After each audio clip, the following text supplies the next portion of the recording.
Oh, hi everyone. Today is about the card scraper. I wanted to try it and I finally got it. So I made this card scraper set.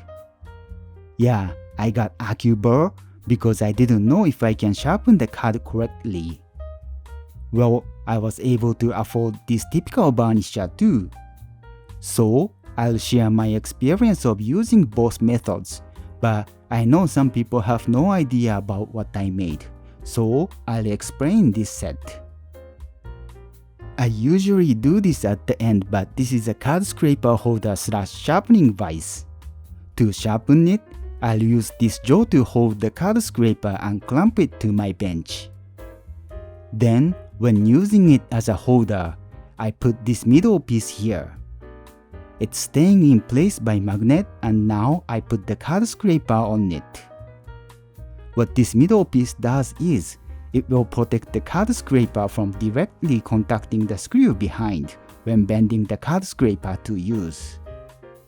Oh, yeah, I made this handle for AccuBurr, but anyways, let's see how I made them. Okay, as usual, I started with preparing the wood.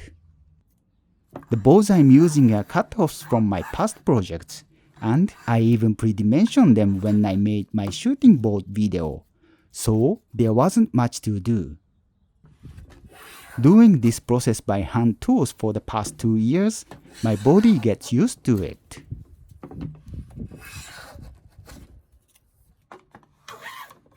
And then I dimensioned an insert piece of the scraper holder and varnisher handle.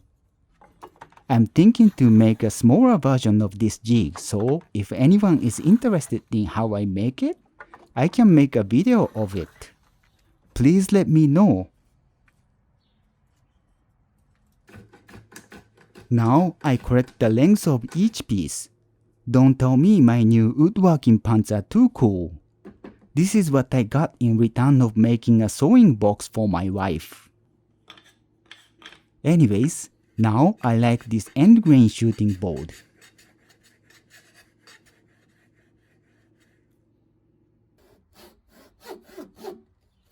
Moving on to making a scraper holder, I'm cutting a slot in the middle of the board. I could have laid the insert piece just over the board without this slot, but I just wanted the insert piece to have a good amount of the thickness, so I needed an offset.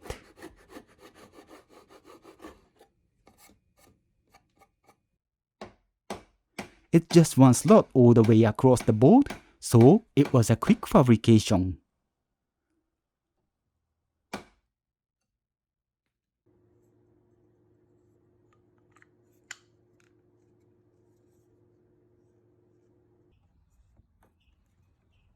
Here I made holes. When it comes to use a hole as is, unlike boring to get rid of waste material for cutting a mortise, I started to feel I need more accuracy, and I think I have to find a solution. Anyways, it's almost there and I chamfered all the corners. It seems like people count the number of the shaving path so they can have uniform size of the chamfer, but I still do marking first and then do hand plane. Of course, for the tight spots, I do it with a chisel too. I'm just so happy when I can make a crisp chamfer, and you may feel I'm weird, but I get even happier when I break the crisp edge by sanding with high grit sandpaper.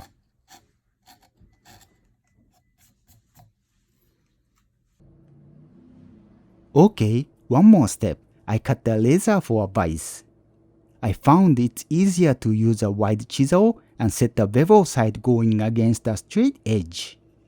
It's like how people use a Japanese laser skiving knife, except the skiving knife has a 15 to 20 degree bevel. Well, I was too chicken and it didn't cut all the way, but it's alright.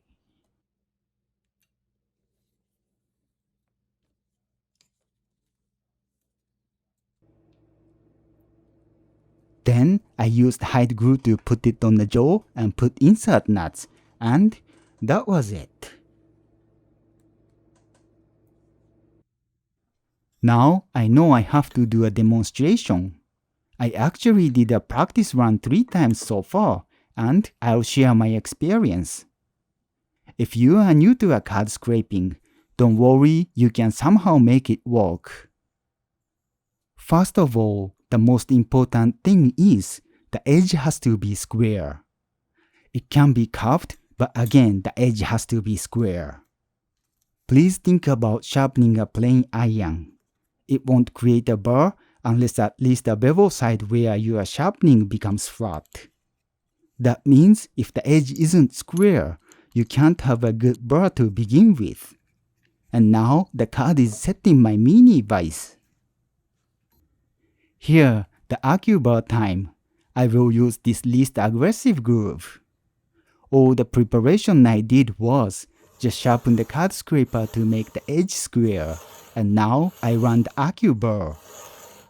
One thing I can say here is I found the tiny burr is more than enough for scraping wood, or I should say the big thick burr doesn't mean it can scrape wood better.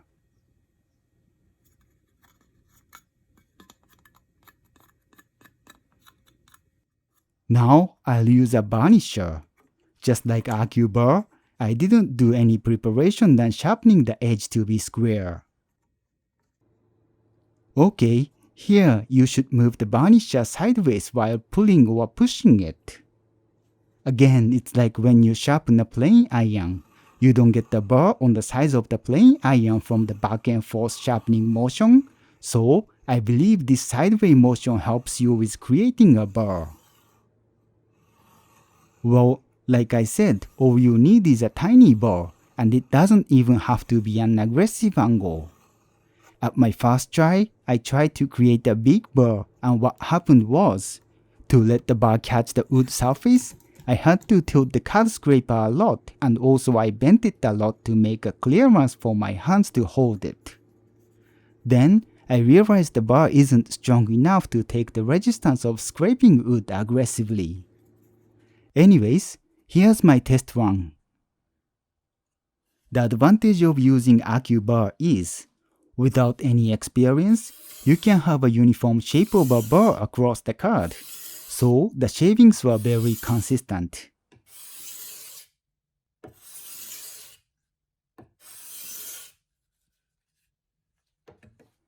Now is the one with the varnisher. It didn't go as bad as it looks, but I surely need more practice. But this was only my third try, so I think I can only get better from this. I hope this information will help you, and I guess that's it for today. Wait, I really have to thank everyone who participated in my marking knife giveaway. At this moment, I still haven't decided how to choose a winner, but as soon as I choose the winner, I'll ship this knife, and I guess that's really it for today. Thank you so much for watching. I would be happy if you liked the video and happier if you subscribe to this channel. If you have any suggestion to my video, it's also welcome. See you!